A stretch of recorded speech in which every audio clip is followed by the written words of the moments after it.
Here's a city, a normal 20th century city, much like the ones many of us live in, except, flying. And here's a man slaughtering thousands of cops. Now, imagine if that happened in your city. Imagine if one man just started shooting police. Imagine how the populace would react. Show them what we got planned, boys!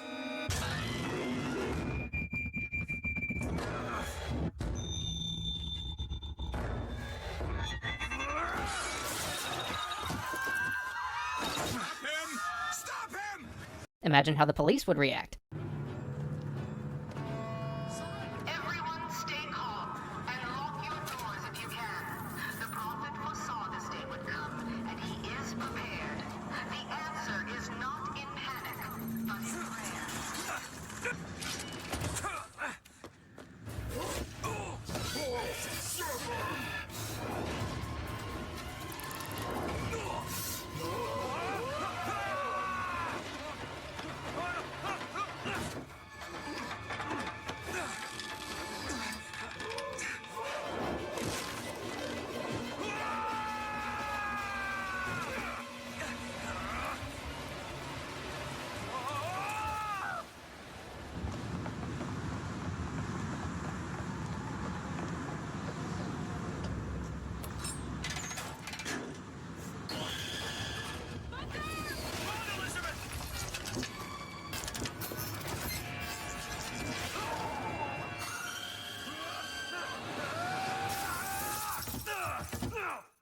Is it anything at all like what happens in the world of Columbia?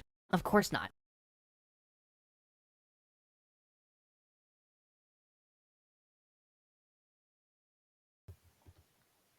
For years, Bioshock Infinite has been on the receiving end of incorrect criticism.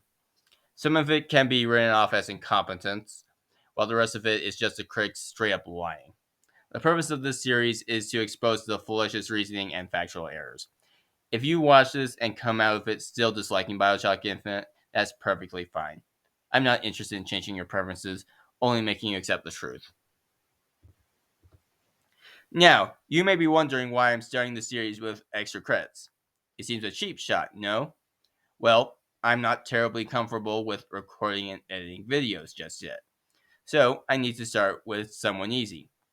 Experience shows that most Bioshock Infinite detractors are incapable of listening to an imposing argument. As such, if I want any chance of pushing my own talking points, I need to start with easy targets until I gain proper momentum. Hopefully, the newfound contempt for this group will make people more open to hearing what I have to say. For many people, Extra Credits lost its credibility when they posted their Orcs video. For others, they lost it when they made a video complaining that a game of cops and robbers makes some people play as the robbers. If there's any credibility left, it disappeared when they posted apologia for the recent price hikes in the games industry. For me, they lost their credibility when they posted this abomination of a video. Now, I won't be talking a lot about the game's plot, because while it can be a little all over the place, touching on a lot of important topics without ever giving them any of the depth and attention that Bioshock 1 showed its central theme, that can probably be chalked up to the major reworkings the game underwent, and maybe a bit of overambition. Infinite has three core concepts: Christianity, extremism, and quantum mechanics. Let's look at how it explores each. With Christianity, it discusses concepts like forgiveness and redemption all throughout, with the conflict primarily happening through Elizabeth's failure to forgive Booker for exploiting her, and Booker's failure to forgive himself for his past sins. With extremism, it explores how any ideology can be tainted when it goes over the edge. Yes, that applies to revolutions as well, and, contrary to popular opinion, the game's second half delves into that. With the multiverse, well, what do you discuss with the multiverse? What you are, and what you can become. Infinite explores this with the idea of fixed points, reflecting how Booker and Elizabeth are repeating the same mistakes over and over again across time. Sure, it didn't say anything about racism, but that wasn't the point. The racism was a frame to discuss the bigger issues above. The game explored its themes just fine. It just didn't say what you wanted it to say. You didn't say much else on the subject, so I'm not going to dwell. Instead, let's get to the real meat. Like many critiques of Infinite, Extra Credits tries to make a case for how the combat was out of place and at odds with the rest of the game. And, also like the others, they blatantly misrepresent the game's story and mechanics in order to get their point across. To start with, let's look at their assessment of the Vigors. Instead, I want to talk about the places where the narrative and the play are at odds, and why almost all of these problems come from attempts to remind you that this is a Bioshock game. And I can think of no better place to start than Vigors. Obviously, these were meant to be a surrogate for plasmids, but where plasmids were endogenous to the world of Rapture, Vigors just make no sense in Columbia. On a most literal level, the original Bioshock was all about the effect of plasmids on society. We could see what giving near-magical powers to the people of Rapture did to that place. Plasmids were a cool gameplay mechanic, yes, but a great deal of effort was made to make sure that they were a gameplay mechanic which made the world more real and more alive. With Vigors, the opposite is true. Throughout the game, you see people doing tasks that would clearly be much easier with Vigors, but why aren't they using them? Why isn't anybody using them except for the crazy pyros and crow guys? It can't be because they're too expensive, because at the very beginning we see they're cheap enough to give away at the county fair. Why aren't they given to the police who are dying by the truckload trying to stop you? The answer to this conundrum is incredibly simple. I want you all to listen carefully here, because it's so simple, it might fly over your heads if you're not listening. Are you listening? It's because the Vigors are brand new to Columbia.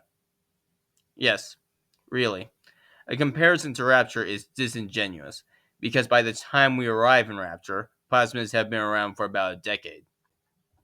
Here, the Colombians have no idea what to do with them, and it's suggested that Fink has had a bad habit of pushing unfinished products on them, so they're not trying them just yet. In short, they didn't ask for this, they didn't choose this, yet Fink is giving it to them anyway.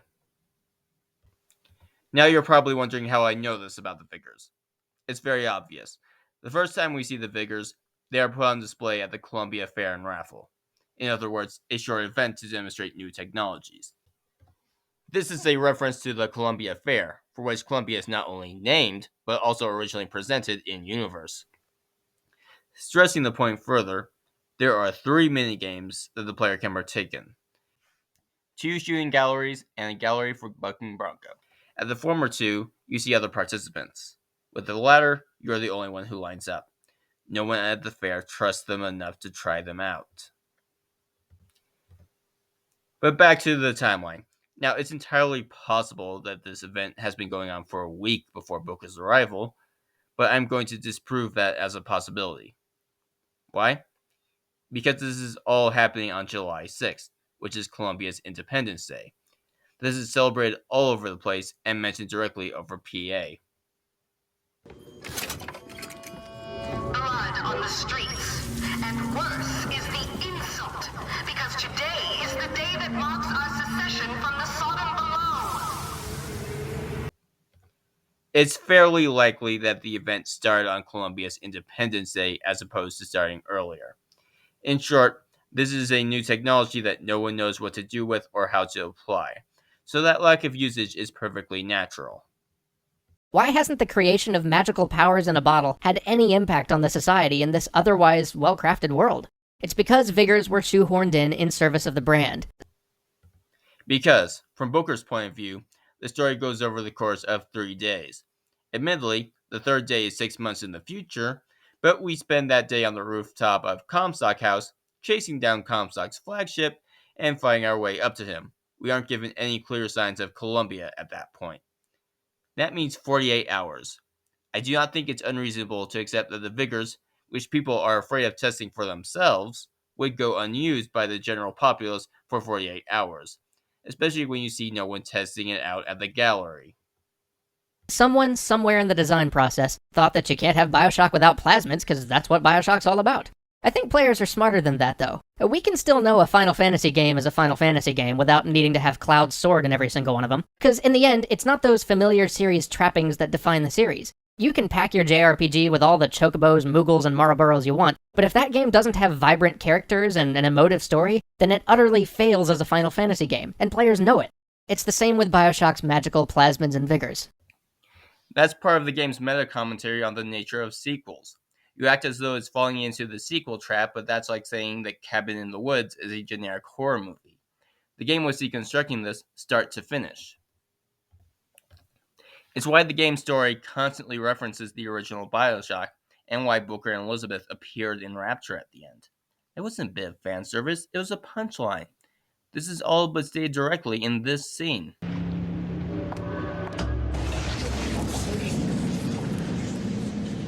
See? Not stars. They're doors. Doors to. To everywhere. All that's left is the choosing.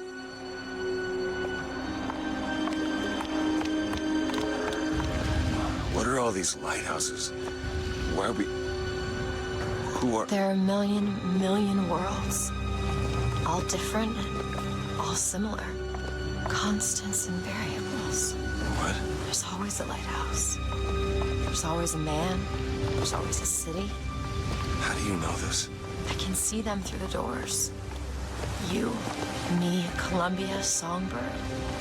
And sometimes, something's different. Yet the same. Constants and variables. Yes.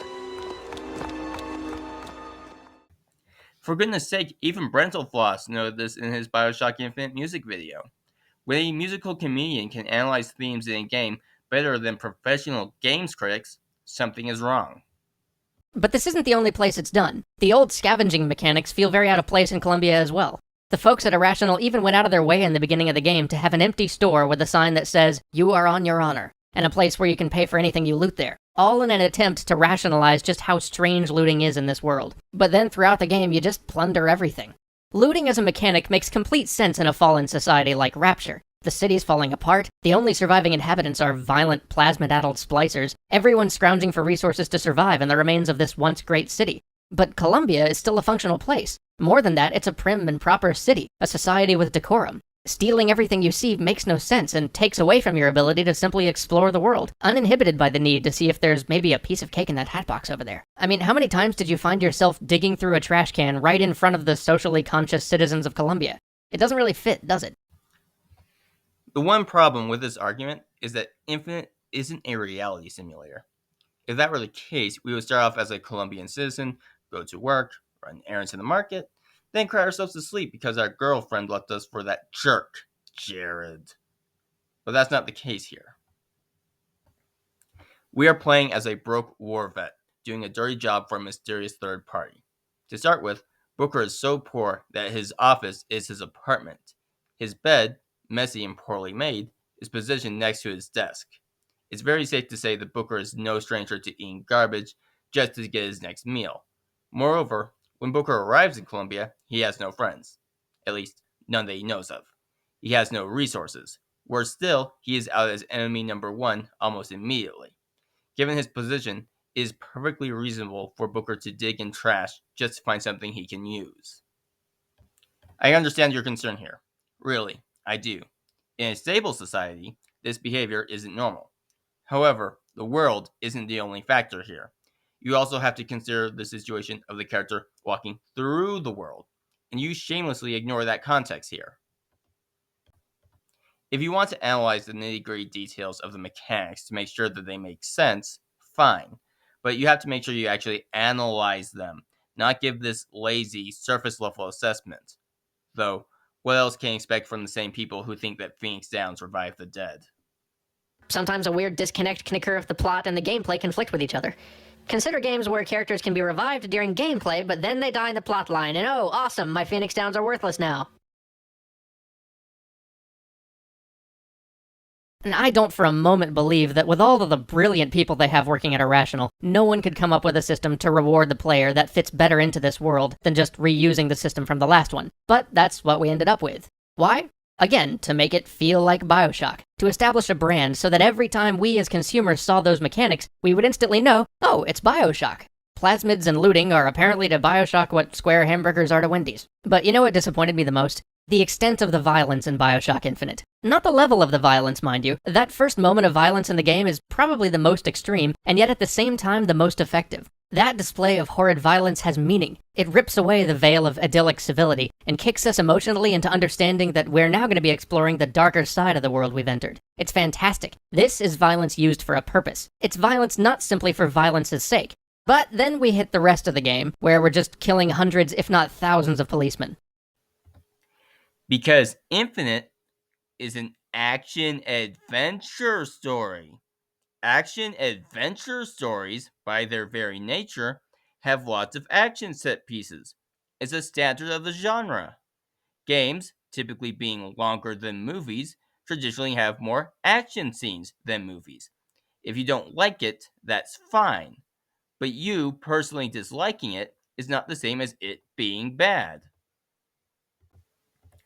But I'll be fair. Why don't you name a gameplay style that would gel better with the game's story and pacing?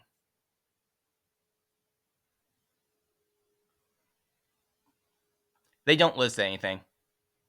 At best, they imply that they would have preferred a walking simulator, which most critics of Infinite seem to want, but that's not the same as gameplay, and it's essentially the same as admitting that you just want to watch a movie. This saps all meaning out of the violence. It makes it almost comical in this world. Here's a city, a normal 20th century city, much like the ones many of us live in, except, flying. And here's a man slaughtering thousands of cops. Now, imagine if that happened in your city. Imagine if one man just started shooting police. Imagine how the populace would react. Imagine how the police would react. Is it anything at all like what happens in the world of Columbia? Of course not. And now we have this point. First off, I love how you frame it as Booker just pulling out his gun and shooting randomly. Way to misrepresent the game. But in the interest of honesty, maybe they're just complaining that the Colombians are shown relaxing in other parts of the city despite Booker's actions. Well, to start with, the Colombians have been dealing with rebel terrorism from Daisy Fitzroy for the better part of 20 years, so they're used to violent outbreaks. Even with this new development with Booker, they likely have faith that Comstock has it under control. Further, the complaint about the Colombians, be it accurate or not, doesn't justify the tank! I mean, yes, literally speaking, there is no tank to be seen in Colombia. But we have zeppelins and robots attacking Booker right, left, and center. Moreover, the scenario depicted happens in-game. First, we have police with batons running at him. When that doesn't work, they send in an officer with a gun. Then they send in more officers with guns after him. And when that doesn't work, they fall back and call in the fireman, who throws explosions everywhere. This is literally, point for point, the exact scenario. Either Extra Credits didn't bother to play the game before making this absurd video, or they are lying. Again, it makes sense to shoot your way through Rapture. It makes sense that in a lawless world filled with the half-insane, you'd end up shooting first and asking questions later.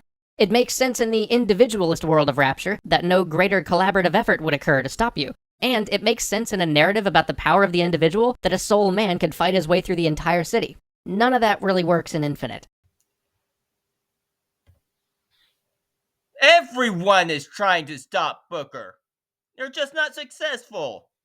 Well, as far as we're aware in our first playthrough anyway. Just to demonstrate how stupid this complaint is, let's compare to Fullmetal Alchemist and Taken. In Fullmetal Alchemist, Scar runs around killing state alchemists as revenge for the Ishval War. Why is no one trying to stop him? Oh, right, they are. He just keeps killing them or escaping. In Taken, Liam Neeson penetrates an abduction and sex trafficking ring, causing a mess of trouble throughout Paris. This even causes problems for the French police, who are bribed to look the other way. Why aren't they doing anything to stop him? Well, they are. They just keep failing because Liam Neeson is cunning. This is the same case throughout Bioshock Infinite. Booker is constantly being hounded by Colombian military police. What other authority is there? It's a pretentious pseudo-criticism that means nothing if you think about it for just 5 seconds. And that last comment about the power of the individual is equally fallacious. Almost every adventure story is just that, a narrative of the power of the individual. The Odyssey, Star Wars, Half-Life, you name it. And that's on top of the previously cited examples. None of those were discussing objectivism any more than Infinite. See, it's comments like this that make me question whether they know what Infinite Story even is. But let's not stop there. Let's analyze every arc in the game with respect to how well it justifies its violence. Arc 1, the race to the tower. Booker gets outed at the raffle and has to run to the tower on foot. The whole time, the streets are cleared and people are hiding in their houses. Police are storming the streets and knocking on doors, and PA announcements are echoing all around. The whole place is reacting to Booker's violence, and Booker is sticking to the rooftops or running through buildings just to survive. The only calm moment is when Booker reaches the tower, and that lasts until the Songbird arrives. Arc 2, Duke and Dimwit Theater. Booker ends up crashing onto an artificial beach after his Harry escaped from the Songbird. This is a more peaceful area, far off from the action at the raffle. As I said before, they have faith that Comstock will solve the problem, so that logic applies. At best, one could argue that it's strange that they didn't see the collapse of the tower straight away, but this has been known to happen in real life, so that doesn't count. The police are shown taking an active effort searching for Booker, patting down anyone who gets into the fair. Booker, trying to lie low, sticks to sneaking in through the back. Not long after this, he gets ambushed by Esther and her team. Things are calm for a while before the PA announces Booker's presence at the fair. No doubt because Esther's team failed to report success despite calling in that they found him. How much? 2 tickets for passage to the First Lady airship. Yeah, just a minute, friend. Yeah, I have it. How do you, want to proceed? In a bit of a rush, pal. Hey, mister, you're gonna get mustard all over your nice suit. I got it. I'll ring you back once the matter's in hand. I don't like this. Yeah, send in the bird. We're ready to... Stay where you are. Gentlemen, the false shepherd is loose in the streets of our fair city. Will you suffer the shame of allowing your wives and your daughters to fall prey to his machinations? Or will you act? Act for your womenfolk. Act for your profit. Act. Arc 3, The Hall of Heroes. Booker is here to find a resource he can use to access the First Lady. The entire place is being held up by a renegade group of soldiers following Cornelius Slate, and they will not give Booker anything unless he agrees to help them with a form of ritualistic suicide, whether he wants to or not. No, seriously. That's what they're trying to do. They state more than once that they want to die in battle. Even their combat dialogue indicates this. Kill me if you can! You're not worthy! Bound for glory! You got what it takes? No tin soldier'll take me. That's all you got? Think you can stop me? Don't hold back, soldier! Following that, Comstock sends in backup that storms the place, and Booker finds himself not only fighting his men inside the museum, but also in multiple ambushes stationed outside at various locations. Arc 4, Finkton. Admittedly, this has some of the weaker justifications, but I have to show it in the interest of honesty. First, when Booker wakes up on the docks, the player can violate laws and give his location away, prompting an attack by security. Then, Elizabeth gets captured by a group of founders, and Booker has to rescue her. Then they sneak into Finkton illegally and fight a group of security. Once in Finkton, the option to provoke police is given once again. After that, the Good Time Club, where Fink has his pseudo-interview. After that, Liz switches Fink out for a different version, and this one sends security after Booker left, right, and center. When you leave the club, armed forces are storming the place in search for you. Lastly, Booker and Elizabeth open fire on a heavily armed police station to acquire important supplies. Now, these aren't well justified or explained. There isn't an alarm when they break into Finkton. The option to start the other fights is nonsensical. Fink's men are followers of Comstock who would want Booker dead, not given a chance at a job, and Booker and Elizabeth are giving away their location by attacking the police station. These are all weak. If you wish to complain about these, go ahead. However, after this, the Civil War breaks out due to Elizabeth's tears, so the entire city becomes a more obvious war zone. In short, the only place where the fights didn't truly make sense was Finkton. Moreover, every arc in the game demonstrates Comstock's regime and other parties making a more harmonious effort to bring down Booker. Between this and the previous statement, I strongly suspect that the folks at Extra Credits didn't even play Bioshock Infinite. That, or they failed to fact-check their script before recording and uploading. If they had had, as they hint at with the beginning, moments of intense violence punctuated by that tense calm of trying to get through the city, the game would have been a much more powerful experience. But here instead, we're just running around shooting everybody because someone decided that Bioshock was about shooting. The brand of Bioshock is now firmly about the barrel of a gun. First off, if you're planning on attacking Ken Levine, then have the spine to be direct about it instead of using a suspiciously similar avatar with no name. It makes you look like cowards. Either go all in or not at all. Second, from the very beginning, Infinite was touted as an experimental project to make the game as different from the original product as possible, while maintaining a few key elements that hold the spirit of the game. The emphasis on combat and large numbers of enemies rushing at you at once is one example of this, as they want to create a different combat experience. So your thesis, in service to the brand, is completely moot here. Thirdly, the creator decides what the franchise is, not the fans, and certainly not the critics. We've seen this with Star Wars. For the better part of 20 years, George Lucas was publicly berated as a hack who didn't understand the magic of his own franchise. Then, a fan who believed he knew what Star Wars was took over and created an extremely shallow piece of art that is only Star Wars in name alone. Made worse by the follow-up sequel, which shamelessly pandered to fans across the board. You don't decide what the franchise is. Irrational Games wanted the franchise, mechanically, to be about giving the players different tools that they can use to form their own tactics around various combat scenarios. This particular installment put focus on mobility and improvisation to fulfill that end, and that's how it should be analyzed. Now, this isn't to say that the creator is perfect and can't be criticized. I myself have criticisms of how Ken Levine handled Burial at Sea.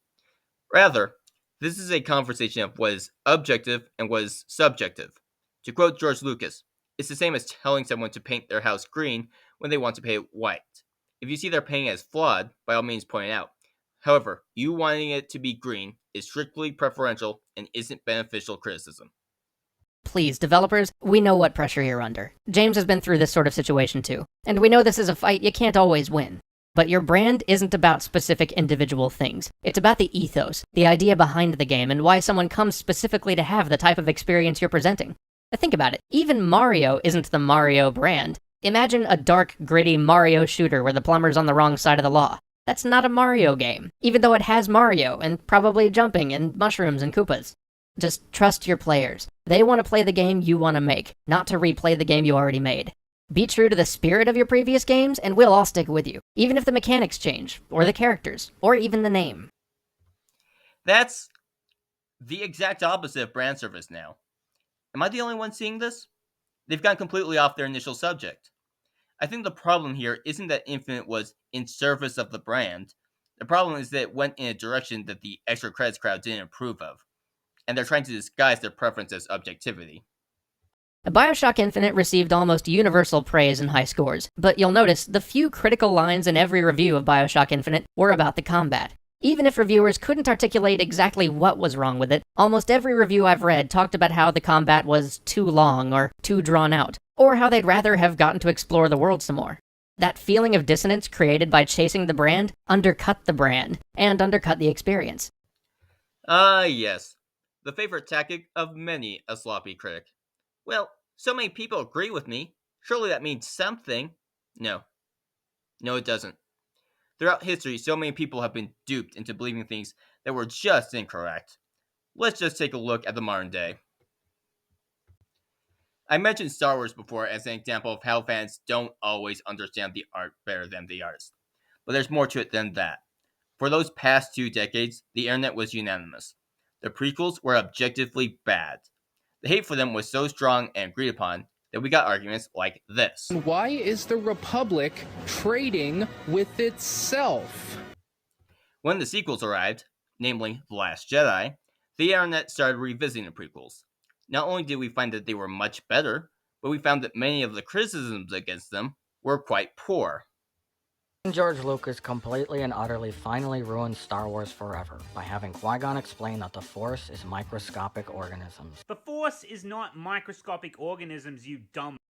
The Force is exactly the same energy field it's always been that binds the universe together. Midichlorians are simply a means of measuring a Jedi's Force sensitivity. It doesn't mean they don't have to train to become a Jedi, it just means they have greater potential if they choose to apply themselves to the Jedi art.